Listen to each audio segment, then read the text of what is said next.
Hello friends, the topic of today's lecture is one of the other methods used in teaching of English, that is the direct method. Direct method originated in France in 1901. Its principles were propounded in Germany.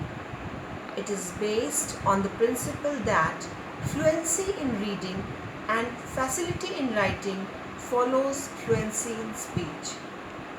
It was developed as a reaction against the translation method. It is also called natural method because the learner is expected to learn the new language in a natural manner. It is a method of teaching a foreign language, especially a modern language, through conversation, discussion, and reading the language. Some assumptions related to this method. The basis of language is speech. It is assumed that self-expression will increase if the gap between the language is narrowed. A learner learns the foreign language best when the approach is direct. Now let us discuss the principles of this direct method. It emphasizes purely on oral work. Stress is laid on listening and speaking English. Foreign language is used from the very beginning. Sentence is the unit of speech. Grammar is taught inductively. Audio-visual aids are used in this method. The role of teacher is very important in this method. It ignores translation and grammar. Use of mother tongue is avoided. Vocabulary is taught directly. Now let us discuss the characteristics of this method. A direct bond is established between word and experience.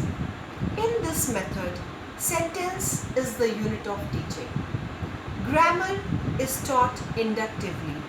That is, examples are given before rules. It gives emphasis on speech. Pronunciation is taught systematically. It follows the maxim of teaching, that is, proceed from simple to complex and from concrete to abstract.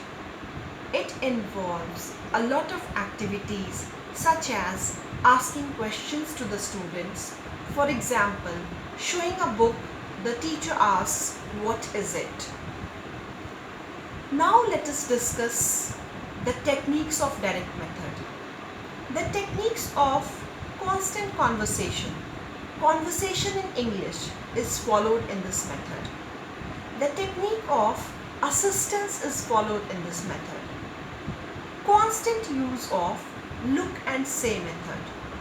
The technique of presenting words and sentences with gesture and action. Proceeding from simple to complex and concrete to abstract is followed in this method. Now let us come to the merits and demerits of this method. Let us first discuss the merits of this method. It is an interesting method as it involves various activities. It discourages cramming of words and their meanings. Understanding of English becomes easy with this method.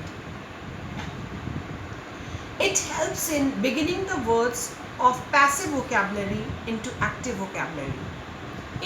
Its emphasis is laid on constant conversation. It enables the student to acquire command over English. This method makes extensive use of audio-visual aids as English is taught through demonstration.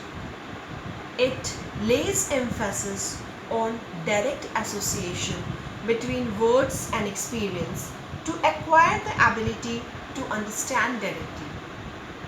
Various abilities such as speaking, reading, understanding, and writing are developed simultaneously in this method. Now let us discuss the demerits of this method. It is an inexpensive method as it requires it is an expensive method as it requires extensive use of audiovisual aids. It is a time consuming method.